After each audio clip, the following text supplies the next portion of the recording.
Hi, I'm John Leslie, and I'm here today with Allie Lee, who's the Senior Project Manager at Wizards of the Coast. Thanks for being with us today, Allie. Thanks for having me, John. Great. So to get started and give people some context, could you give us an idea of what your current role is here at Wizards? Sure.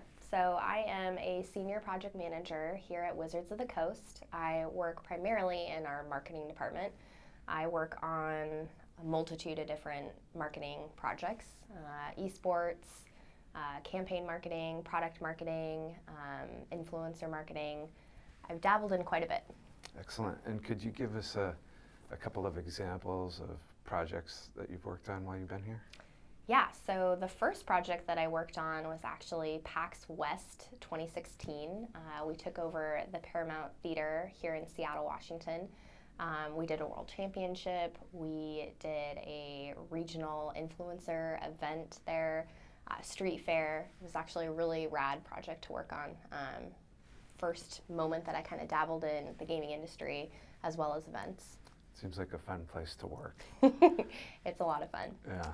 And then most recently, I helped launch our Magic Pro League and our first ever Magic the Gathering esports program.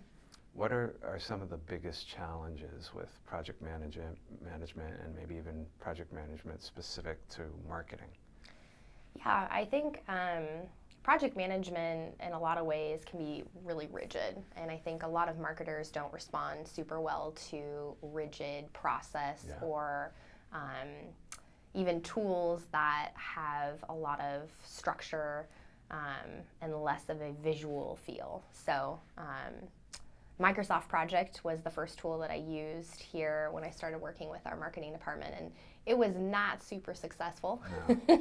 Heard that before. Yeah, they just were not responsive to that kind of tool in their regular, workflow in their regular life. So it was really about trying to find the right tool that folks could work within that was adaptable and visually made sense for people.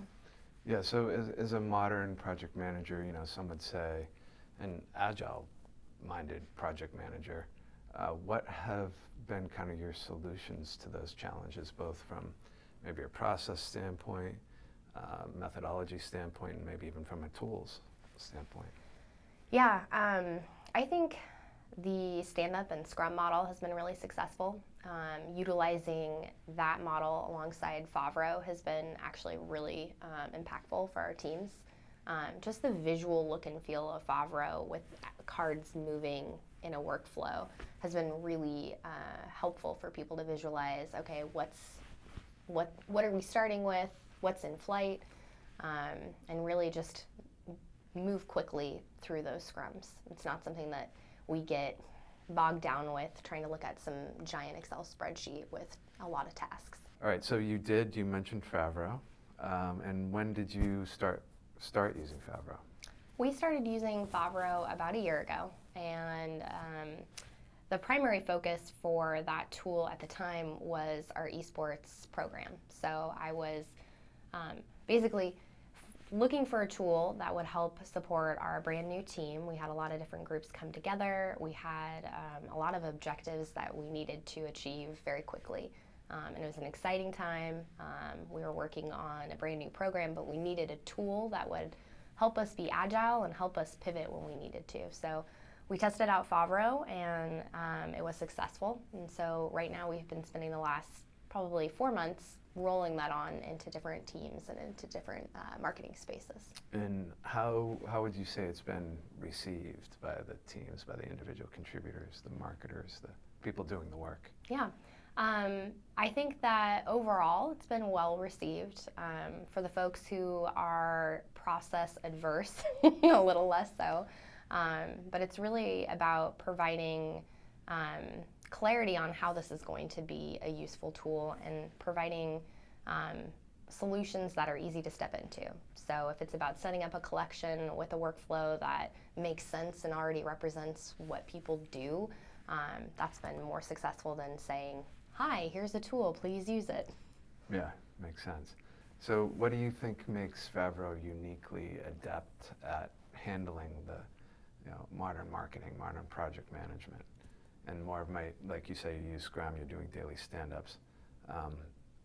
Why would you choose Favro over the multitude of other tools that are out there?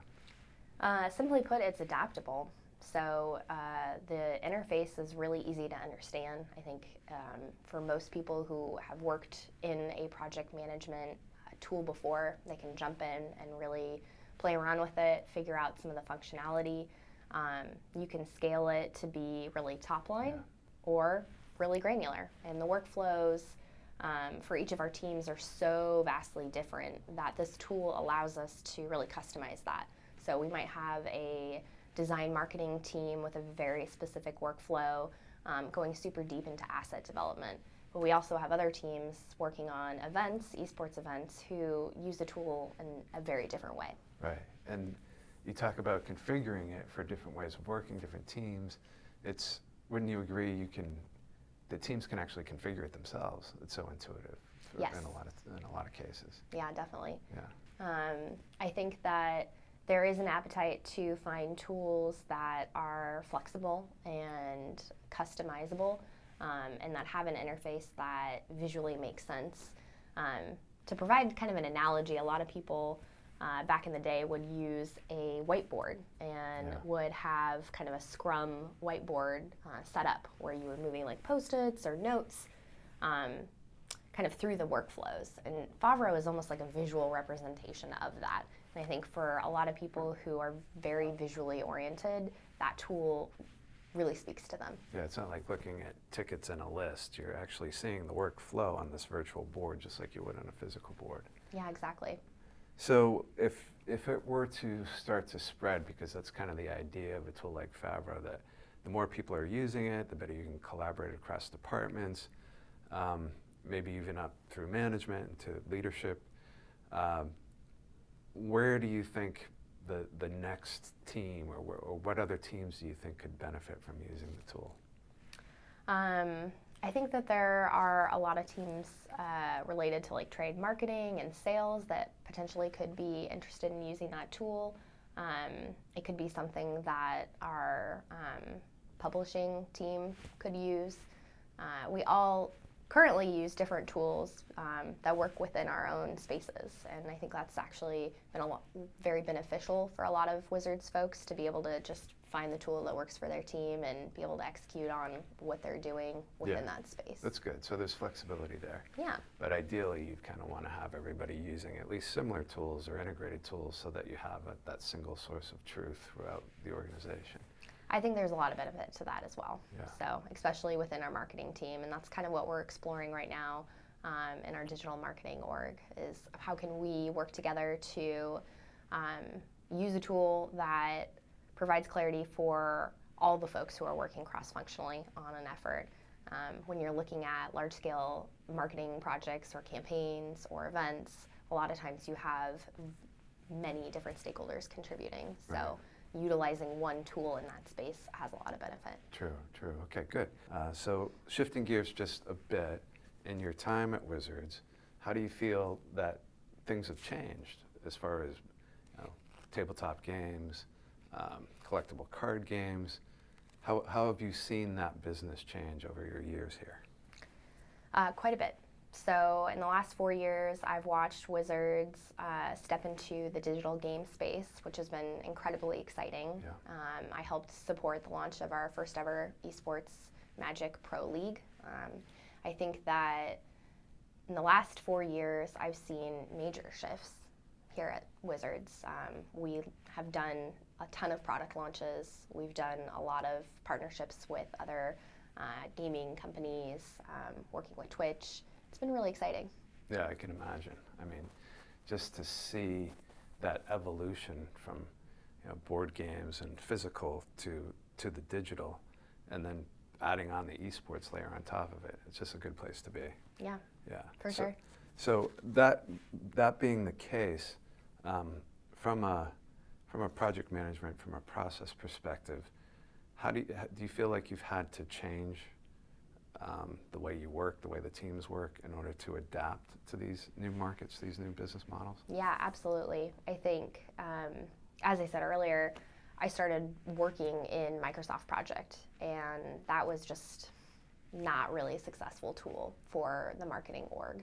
So I really look to find other solutions, tool-wise, process-wise, to be able to support these activations. And a lot of times, marketing is all about pivoting and being agile. So we'll get an idea, we'll have a few weeks to execute on it, and we need some process and we need some space to be able to do that. Yeah, and if things don't work, you try something else, and you can change very quickly and adapt very quickly. Yeah. So obviously, Favro's helping you do that, which is great. But you mentioned other tools. What other tools do you currently use? We use SharePoint, Slack, Microsoft Teams.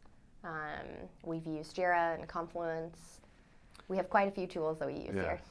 And so, talking about that single source of truth again, have you used any of Favro's built-in integrations to help support those other teams or other tools or people that haven't transitioned into Favro yet? Yeah, we've set up Outlook integration. So if someone gets an email and they know they want to follow up in a Favro board, or potentially it's related to a project, they can just basically forward that Outlook email to their Favro board. It's been really helpful. I've used that as well, because I get a lot of emails. Sometimes like it's hard to follow up. You know that's one thing everybody at Wizards has is email. Yes. So that's a good input mechanism into Favro. It's definitely our universal form of communication as a company. Right. Yeah. And have you integrated it with Slack or? We have, yeah. Actually, our tech producer for Magic.gg, our esports website, has integrated that into his Magic GG specific Slack channel with a lot of success. So it's been really good to for that project team to see those updates, whether or not they are moving from one sprint to another, what cards are incomplete, which ones are needing some more information or requirements.